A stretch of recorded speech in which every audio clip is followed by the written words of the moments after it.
Hello, everybody. I'd like to introduce you to Darran Lawrence from Emerge Global, who's joined us today. Thank you for joining us today, Darran. No, welcome, David. Thank you very much for the invite, and excited to have a good conversation.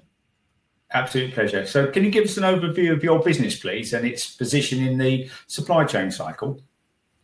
Yeah, so here at Emerge Global, we're a full supply chain logistics organisation. So we manage everything from bringing in containers over from the Far East to UK domestic deliveries and anything in between. So we're a new entity within the Emerge Global Group here in Manchester. So I've got a team of guys here, commercial and operations people that got a wealth of experience within the industry. We primarily specialise in the road freight sector. So anything from a one pallet movement across Europe or across the UK through to dedicated full load solutions, or those in time supply chain solutions for automotive, aerospace type sectors. Oh, good. And how long has your business been going, and how long have you been part of the Emerge Group? Yeah, so the business here, it feels like it's been going on for many years, and in this industry, 1 month feels like 10 years sometimes. But the Emerge Manchester side of the business was founded in August of last year, and has been an absolute whirlwind roller coaster of a ride. Like, as you'll know, setting up any business and setting up a business in the transport industry, I often think back, why on earth have I done this? But then you have those days where you're like, yeah, you know what, this is exactly why we did this. So yeah, we're relatively new, and I guess Emerge as a business, as Emerge Global as a business is new as well. So we've been going for about 5 years as a group company, which compared to when you've got some of the players that have been out there for near enough 100 years, we are definitely the new kids on the block. Which is good, and I think we're seeing clients out there that actually are liking a new twist and a new spin on things. Good, I appreciate that. And I'm asking everybody in the podcast, what brought you into the lovely logistics world? I don't know. I question that daily as well, to be honest, David. I think like anyone I speak to, I don't think there's many people that actually leave school and set out to end up in this industry. Certainly didn't have any aspirations to move pallets around the UK and Europe when I was growing up, but I fell into it completely by accident. I'd always worked in kind of more like commercial type roles, and then in my early 20s, seen a role at RH Freight that was available. Must admit, what led me to it was that it had a company car, and I thought, great, it's one less cost for me. And as soon as I got in the industry, just became obsessed with it. Understanding that when you go to the supermarket and you look at a product, you're like, I moved that. I got that from point A to point B. And understanding how things just moved and how complex it was, but also sometimes at the same time how simple it was, just fascinated me and never looked back. There's been some late nights on a Friday when I've got some trucks stuck at Calais that do question my choices and sanity in life, but no, I wouldn't look back, and I wouldn't change it for the world. Yeah, and pretty much the pattern of these podcasts and conversations have been that pretty much everyone's fallen into it like I did, by accident. But once you get into it and you enjoy it, I describe it as organised chaos. And once you enjoy it, you do, because every day is different. You've got, you've got weather, you've got people, you've got social dynamics, you've got economic things. There's always something going on, and then you've got world events and tariffs as we're going through now. So it's always changing. So so next question was, obviously you told us about your business and how long it's been trading. So thanks for that. One of the things I saw on LinkedIn that and we'll talk about it a bit later, but obviously that you try to be as carbon neutral as you can. Is that easy, or is it a big challenge? It's a challenge. I think it's a challenge in terms of the manufacturing industry wanting to get on that train and get on that journey. It's very much a tick box exercise. What we're finding from manufacturers out there, that okay, great, can you do it? Your SME side type businesses are not that kind of interested in the carbon neutral side of things. It's the large retailers, the blue chip organizations out there that want to have it to be able to say, right, great, we're making our contribution to it. But change comes with a cost. And when you're sitting down with these large organizations and you're looking at trying to obviously offset their carbon neutral, look obviously their carbon footprint and look at how you can try and assist and help with that, ultimately everything becomes price driven. So we look at trying to do things slightly differently, trying to help them with switching from traditional means of a man in a truck moving things from A to B. That we'll look at intermodal options, we'll look at railing things, we'll look at using short sea options to try and help them reduce that overall. But everything ultimately comes down to the cost element we're finding. And if a retailer can go, right, okay, we can move that one truck a year via a greener option, then that's fine for them. But we're really trying to drive it because we feel as the logistics industry, we're very far behind in a lot of ways. We're very far behind in terms of technology, and we're very far behind as an industry in becoming greener. So what has emerged we tried to do was, okay, let's try and get ahead of the curve. Let's become a carbon neutral organization and let's try and help these businesses. And sometimes it might not always be that we're looking for greener alternatives on how we can help them move their freight, but how can we help them offset their carbon emissions, and sometimes maybe be a bit more of a consultative approach. There's many different ways on how to skin a cat, and it isn't always just go straight in for the jugular, win the business, and then try and do it that way. We'll look at consultative means to try and educate people, and I think once you can give them the tools and you can educate them, then hopefully that can then obviously help us with that transition. But it's a difficult thing to drive home at the moment. We talk about it, we try and shout it from the rooftops because it's been a large investment for us as an organization. But hopefully the investment we're putting in place now will reap rewards 2, 3, 4, 5 years down the line when we approach net zero and there's more of a companies have to do it, whereas at the moment it's not. Then there's no regulation, there's no legal obligation for them to do it. Yeah, and perhaps in time, that will be led by government, systems and processes and demands that would drive everyone towards it. But I know it's a difficult situation for everyone, and and also in a tough economy where everyone is quite price sensitive, to put any extra cost in there. People assume, I imagine, both as consumers and as companies, everyone wants to do it, but the price is considerably higher. It's a very hard thing to do. That's it. And I think the government do need to step in. Obviously, there's lots of areas within the logistics and transport industry that probably, for someone like myself who's passionate about it, feel that is neglected. And that's probably certainly an area where we do need support to help, because we're always seen by manufacturers as the last part of the chain, and sometimes maybe the least important part of the chain. But we do need the government support on both sides of the fence. The manufacturers and the retailers need support with it, but as well as we do as the transport and logistics provider. Thank you. I appreciate that. And I really appreciate it. And we'll come back up over some of that same stuff when we talk about the green transition later. What are the current challenges in the marketplace for your business? How long have we got, David?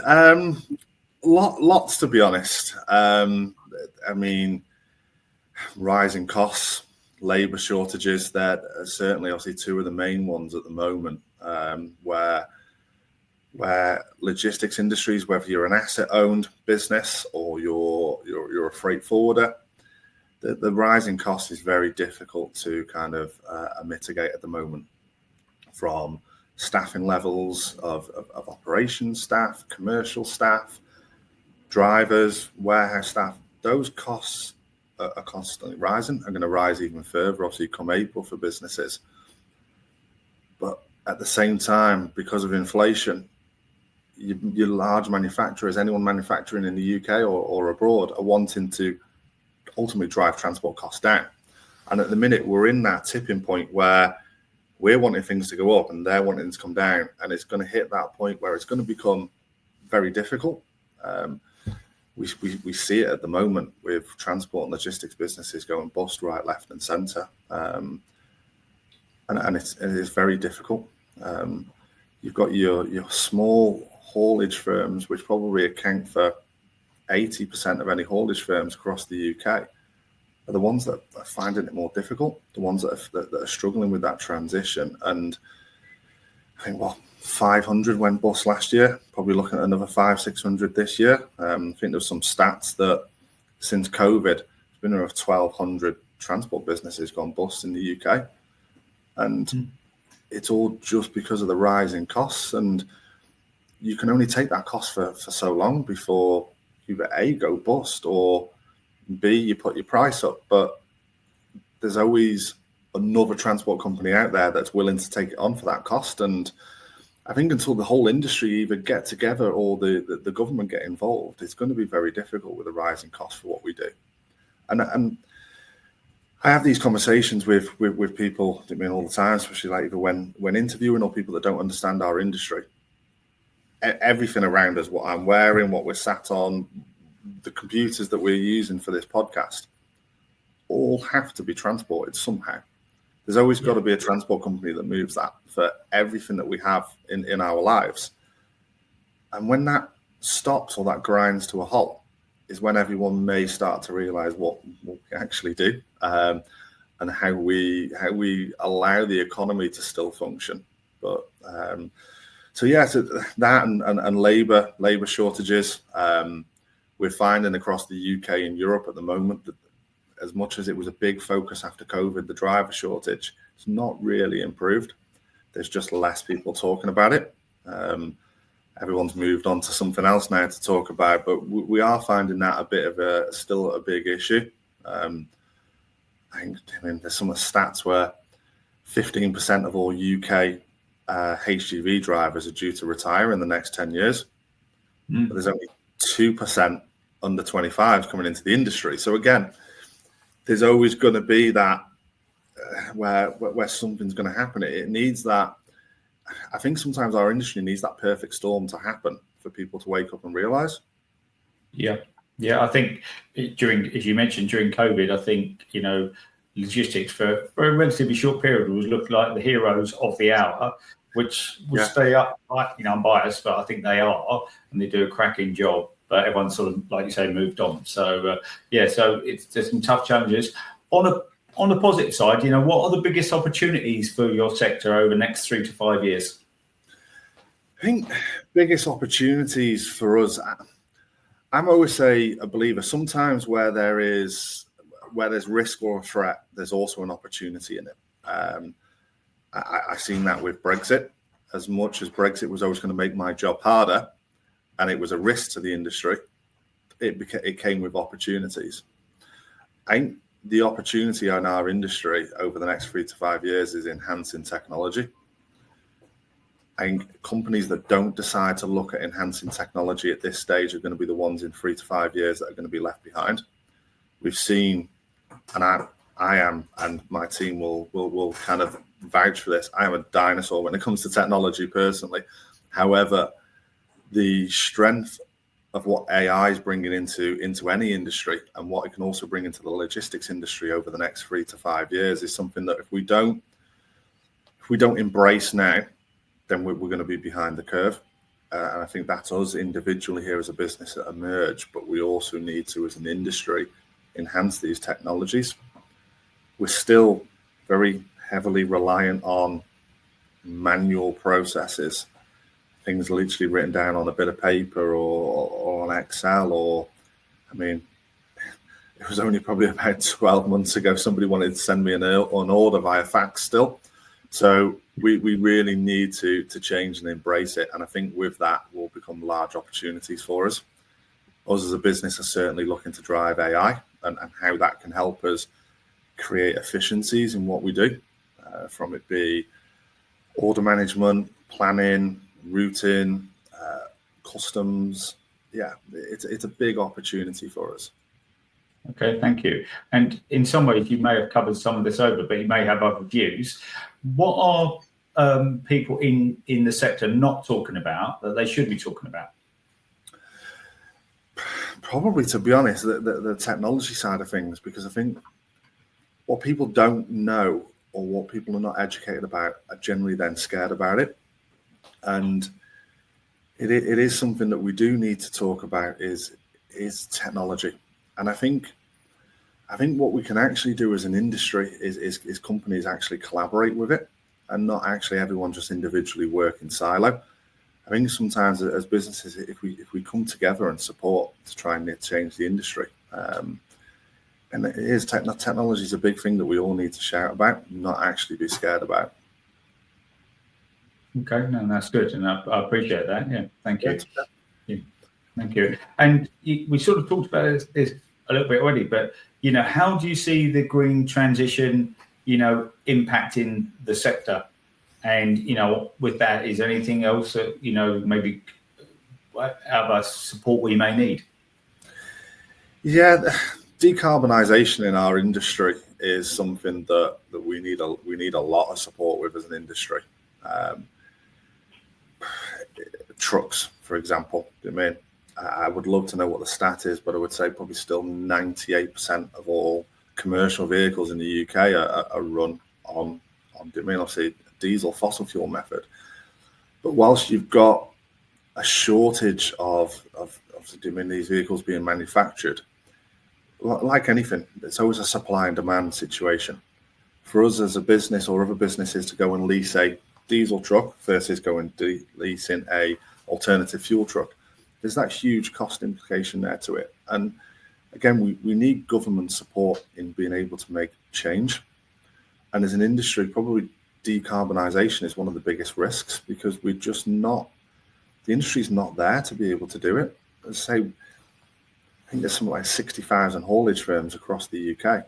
98% of them are small family-run businesses that have not got the capital to be able to make that change. And until there's some government support or government funding to be able to do it, I think it's going to be a huge risk for us in transitioning to greener alternatives. And say until the Prime Minister or the current government step in, even support from the likes of the RHA to be able to go, right, okay, this is what we need. But at the minute, I think, they've got big fish on the table to fry than that at the moment. Yeah, I think you're right. And what development in the sector has surprised you most in your career so far? Brexit. Brexit has definitely been the biggest thing that's, I say, surprised me. I think back, and actually it probably shouldn't have surprised me, how badly that it's not, how they've got it wrong. And we tried to make such a big change in such a short period of time. And I don't think that we're the people that sit here and do it daily. We're the people that are involved in it and see it daily. And I don't think there was enough consultation in the wider industry on how that was going to impact.